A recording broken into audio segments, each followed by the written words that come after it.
حمدا كثيرا طيبا مباركا فيه وأشهد أن لا إله إلا الله وحده لا شريك له وأشهد أن محمدا عبده ورسوله أما بعد মসজিদকে কেন্দ্র করে মদিনার বুকে গড়ে উঠেছিল ইতিহাসের প্রথম ইসলামী সমাজ ব্যবস্থা। মসজিদ থেকে শুরু হয়েছিল ইসলামী সংস্কৃতির গৌরবময় যাত্রা। এখানেই প্রিয় নবী সাল্লাল্লাহু আলাইহি ওয়াসাল্লাম নামাজের ইমামতি করতেন। সাহাবাদের তালিম তরবিয়ত এখানেই হতো। আবু বকর, ওমর, উসমান, আলীর মতো হাজারো সোনার মানুষ তৈরি হয়েছে মসজিদে নববীর এই পবিত্র শিক্ষাঙ্গন থেকে। এখানেই তিনি দার্স দিতেন, বয়ান করতেন, মুজাহিদ বাহিনী গঠন করতেন, জিহাদের ময়দানে সেনাদল প্রেরণ করতেন, বিচার কার্য পরিচালনা করতেন এবং বিভিন্ন অঞ্চলের প্রতিনিধিদের সঙ্গে কথা বলতেন। আরও অসংখ্য কাজ আঞ্জাম দিতেন এই মসজিদে বসেই। মসজিদকে কেন্দ্র করেই আবর্তিত হতো মদিনার মুসলমানদের জীবন প্রবাহ। আফসোস, সেই কল্যাণের যুগ আজ আর নেই। সময়ের পালা বদলে সেই সোনালী সমাজ আমরা হারিয়ে ফেলেছি। জুমা, জামাত, তারাভি আর ঈদের নামাজ ছাড়া এখন আর কিছুই হয় না মসজিদে। মসজিদগুলো বিরান হয়ে পড়েছে। সমাজের হাতে গোনা কয়েকজন মুরব্বী শ্রেণীর বৃদ্ধ ছাড়া মসজিদের পথে আর কাউকেই দেখা যায় না। ঘুণে ধরা এই মুসলিম সমাজে মসজিদের কোনো প্রভাব নেই বললেই চলে। মোহতারম ওলামা সমাজ, হে আমার তালিবে ইলম ভাইয়েরা, আপনারা যদি এই সমাজে দ্বীনি পরিবর্তন আনতে চান তবে মসজিদকেই এর কেন্দ্র বানাতে হবে। রাসূল সাল্লাল্লাহু আলাইহি ওয়াসাল্লাম যখন মক্কা থেকে হিজরত করে মদিনায় গিয়ে একটি ইসলামী সমাজ ব্যবস্থার গোড়াপত্তন করেন, তখন সর্বপ্রথম মসজিদের মাধ্যমেই তার কার্যক্রম শুরু করেন। মসজিদ নির্মাণ করা, মসজিদের রক্ষণাবেক্ষণ করা, নামাজ, জিকির ইত্যাদির মাধ্যমে মসজিদকে আবাদ করা ঈমানের আলামত এবং হেদায়েতপ্রাপ্ত হওয়ার অন্যতম উপায়। আল্লাহ তাআলা বলেন, ইন্নামা ইয়া'মুরু মাসাজিদাল্লাহ মান আমানা বিল্লাহি ওয়াল ইয়াউমিল আখির ওয়া আকামাস সালাতা ওয়া আতাজ যাকাত ওয়া লাম ইয়াখশা ইল্লাল্লাহ ফাআসা উলাইকা আন ইয়াকুনু মিনাল মুহতাদিন। নিঃসন্দেহে তারাই মসজিদ আবাদ করবে যারা আল্লাহর প্রতি ঈমান আনে এবং শেষ দিনের প্রতি বিশ্বাস রাখে আর সালাত কায়েম করে এবং যাকাত দেয়। আল্লাহ ব্যতীত কাউকে ভয় করে না। আশা করা যায় তারা হেদায়েতপ্রাপ্তদের অন্তর্ভুক্ত হবে। মসজিদি সমাজের সদস্যদের মিলন কেন্দ্র।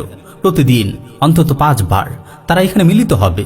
সমাজের বিভিন্ন অসঙ্গতি নিয়ে তারা কথা বলবে, একসঙ্গে পরামর্শ করবে। এভাবে তাদের মধ্যে তৈরি হবে ঈমানি বন্ধন, গড়ে উঠবে ইসলামী ভ্রাতৃত্ব। হাদিস এসেছে, ইন্না শাইতানা যিবুল ইনসান কাযিবিল গানাম ইয়াখুযু শাতাল কাসিয়াতা ওয়ান নাহিয়া ফাইয়াকুম ওয়াশিআব ওয়া আলাইকুম বিল জামাআহ ওয়াল আম্মাহ ওয়াল মসজিদ। ঝাঁক থেকে দূরে এক প্রান্তে অবস্থান করা বকরির উপর নেকড়ে হামলা করে। মানুষের নেকড়ে হচ্ছে শয়তান। সুতরাং তোমরা পরস্পর বিচ্ছিন্ন হওয়া থেকে বিরত থাকো, দলবদ্ধ হও, সবার সঙ্গে থাকো এবং মসজিদকে আঁকড়ে ধরো। মুহতারম ওলামায়ে কেরাম ও দাঈ ভাইয়েরা, যতদিন পর্যন্ত মসজিদকে সমাজের কেন্দ্রে আনা যাবে না, সমাজে বড় কোনো দ্বীনি পরিবর্তন সাধন সম্ভব হবে না। এই প্রক্রিয়ার অংশ হিসেবে সমাজে ব্যাপকভাবে নামাজের দাওয়াত দিন। একটি সুন্দর, সুশৃঙ্খল ও পাপাচার মুক্ত সমাজ গড়তে সালাত প্রতিষ্ঠার ভূমিকা অপরিহার্য। আল্লাহ তাআলা বলেন, ওয়া আকিমিস সালাহ ইন্নাস সালাতা তানহা আনিল ফাহশাই ওয়াল মুনকার।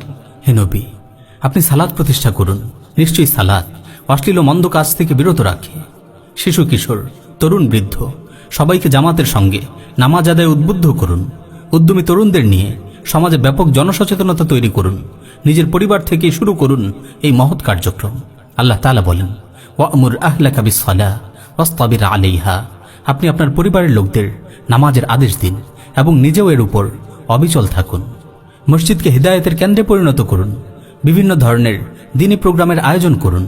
যারা বিশুদ্ধভাবে কোরআন তেলাওয়াত করতে পারে না তাদের জন্য মসজিদে কোরআন শিক্ষার ব্যবস্থা করুন। প্রিয় তালিবুল ইলম ভাই, এই কাজের জন্য আপনিই যোগ্য। এটি আপনারই দায়িত্ব। এলাকার স্কুল কলেজের ভাইদের একটু সময় দিন। তাদের কোরআন শিক্ষার জন্য একটু মেহনত করুন। আসরের পরে অর্থহীন ঘুরোঘুরি না করে তাদের নিয়ে একটু বসুন।